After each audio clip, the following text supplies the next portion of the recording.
শ্বহীদ স্মাৰক ক্ষেত্ৰ তো হয় গাইজ যোৱাকালি আমি গৈছিলোঁ বৰাগাঁৱত থকা শ্বহীদ স্মাৰক ক্ষেত্ৰলৈ কিন্তু কালি ইমানে কুঁৱলী দিছিলে ইমান চব বস্তু ব্লাৰ ব্লাৰ দেখি আছিলোঁ তো এয়া বাহিৰৰ লাইন এয়া টিকেটৰ লাইন নহয় এয়া চেকিঙৰ লাইন তো আমিও লাহে লাহে লাইনত থাকি ভিতৰলৈ সোমাই গ'লোঁ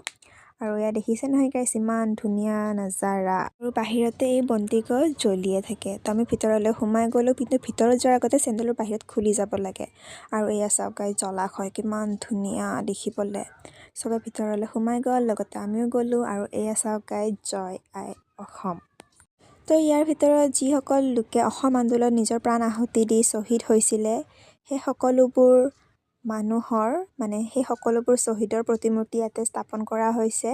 সকলোবোৰ অনা হোৱা নাই বৰ্তমানলৈকে কিন্তু হ'লেও যথেষ্ট পৰিমাণৰ প্ৰতিমূৰ্তি ইয়াতে বৰ্তমান আছে আমি অলপমান চালোঁ তলতে চাই পেলাই আমি ওপৰলৈ আহিলোঁ ওপৰত আৰু ফ্ল'ৰ আছে ফ্ল'ৰত যাই থাকিব পাৰি তো আমিও গৈ আছোঁ আৰু এইটো কি গাইজ জানেনে এইটো হৈছে ধ্যান কেন্দ্ৰ তো ইয়াতে সকলোৱে আহি পেলাই ধ্যান কৰিব পাৰে আমি অলপ টাইম ইয়াতে থাকি পেলাই তললৈ আহিলোঁ আৰু ৰ'ব দেখাই আছোঁ এইটো হ'ল মেইন ধ্যান কেন্দ্ৰ যোনটো ৰাউণ্ড হিচাপত আছে ন মাজত সেইটো মেইন ধ্যান কেন্দ্ৰ তো আমি তললৈ আহিলোঁ আৰু এইজন হ'ল অসম আন্দোলনৰ প্ৰথম শ্বহীদ খৰ্গেশ্বৰ তালুকদাৰ তো এনেকৈ চালোঁ ভিতৰখিনি চাই বাহিৰত আহিলোঁ এই দেখিছে গাইজ কিমান ধুনীয়া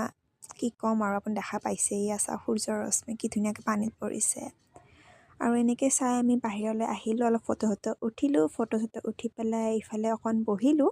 আৰু এয়া দেখিছেনে তাতে খোৱাৰ ব্যৱস্থা আছে ভোজনালয় আছে আপোনালোকে খাব পাৰে ভোক লাগিলে তো আমি বাহিৰলৈ ওলাই আহিলোঁ আৰু দেখিছেনে গাইজ এতিয়ালৈকে মানুহ আহিয়ে আছে